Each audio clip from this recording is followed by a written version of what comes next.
सदियों से एक सवाल हमें बेचैन करता आया है, क्या मृत्यु सिर्फ अंत है या आत्मा एक नया सफर शुरू करती है? आज हम एक ऐसे वैज्ञानिक की खोज में चलेंगे जिसने पुनर्जन्म के दावों को दशकों तक वैज्ञानिक तराजू पर तौला।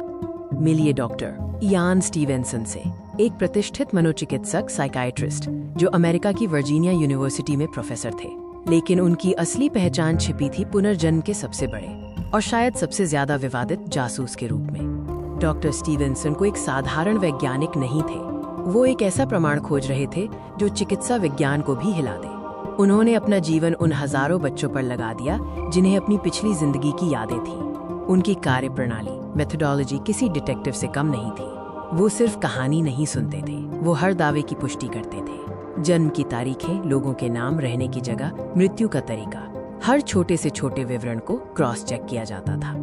डॉक्टर स्टीवेंसन के शोध में भारत का योगदान सबसे ज्यादा है। यहाँ के गांव और कस्बे पुरानी यादों को संजोए हुए थे। अब चलते हैं भारत की उन कहानियों की तरफ जिन्होंने डॉक्टर को सबसे ज्यादा प्रभावित किया। हमारा पहला मामला है मथुरा के कोसी कलां से। एक छोटा बच्चा प्रकाश, जिसने दावा किया कि पिछली जिंदगी में उसका नाम मुन्ना था और वो पास के एक शहर में रहता था। उसने अपने परिवार और दुकान के बारे में ऐसे सटीक विवरण दिए जो एक बच्चे के लिए जानना नामुमकिन थे। जसबीर का केस तो और भी असाधारण था। बचपन में जसबीर कोमा में चला गया और जब वो वापस आया तो वो पूरी तरह बदल चुका था। उसने दावा किया कि एक ट्रक दुर्घटना में मरने वाले एक आदमी, जिसका नाम भी जसबीर था, की आत्मा उसके शरीर में आ गई है। इसे सोल स्वैप, आत्मा की अदला बदली का दुर्लभ केस माना जाता है। अगर हम पुनर्जन्म को देसी अंदाज में समझें तो हमारी चेतना कॉन्शियसनेस एक क्लाउड बैकअप की तरह है। शरीर फोन भले ही बदल जाए, लेकिन आपका डेटा, आपकी यादें, आपके अनुभव किसी और नए फोन अगले जन्म में डाउनलोड हो सकते हैं। डॉक्टर स्टीवेंसन का शोध केवल भारत तक सीमित नहीं था। उन्हें दुनिया भर में ऐसे केस मिले जहां पुनर्जन्म के दावों को जन्म चिन्हों, बर्थ मार्क्स और शारीरिक विकृतियों, फिजिकल डिफॉर्मिटीज से जोड़ा गया था। लेबनान में इमाद एलवार नाम के एक छोटे लड़के ने एक पिछली जिंदगी की यादें बताईं जहां उसकी मृत्यु बंदूक की गोली लगने से हुई थी। हैरान करने वाली बात ये थी कि उसके शरीर पर ठीक उसी जगह एक जन्म चिन्ह था जहां गोली लगी थी। श्रीलंका में विजय रत्ने का मामला आया, जिसने बताया कि पिछली जिंदगी में उसके हाथ को गंभीर चोट लगी थी।